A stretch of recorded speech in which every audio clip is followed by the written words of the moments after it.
वडखळ पुलाखाली टेम्पोमध्ये दातेवाटीने व निर्दयतेने 6 म्हशींची बेकायदेशीर वाहतूक करताना 2 आरोपींना अटक करण्यात आली आहे।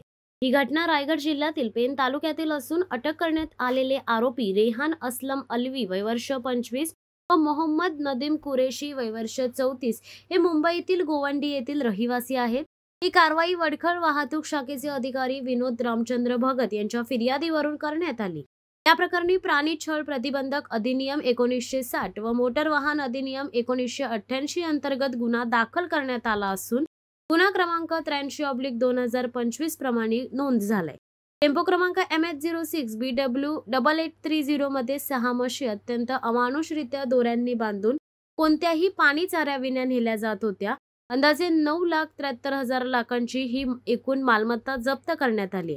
यामध्ये 6 म्हशी होते तर किंमत 1,73,000 होती। यामधील पिकअप टेम्पोची किंमत 8 लाख आहे। जप्त प्राणी पेण जवळील इरवडी येथील स्वामी गोशाळेत सुखरूप हस्तांतरित करण्यात आले। कारवाई पोलीस उपनिरीक्षक संदेश पाटील यांच्या नेतृत्वाखाली तर तपास पोलीस निरीक्षक प्रसाद पांढरे यांच्या मार्गदर्शनाखाली सुरू आहे। या प्रकारामुळे जिल्ह्यातील अवैध प्राणी वाहतुकीबाबत गंभीर प्रश्न उपस्थित झाला असून प्रशासनाकडून अधिक कठोर कारवाईची अपेक्षा व्यक्त होत आहे। शिवसत्ता टाइम्ससाठी अमोल कुमार जैन, रायगड। दे धडक बेधडक वृत्त देणाऱ्या आपल्या शिवसत्ता टाइम्स न्यूज चॅनलला लाल बटन दाबून सबस्क्राईब करा आणि बेल आयकॉनला क्लिक करायला विसरू नका।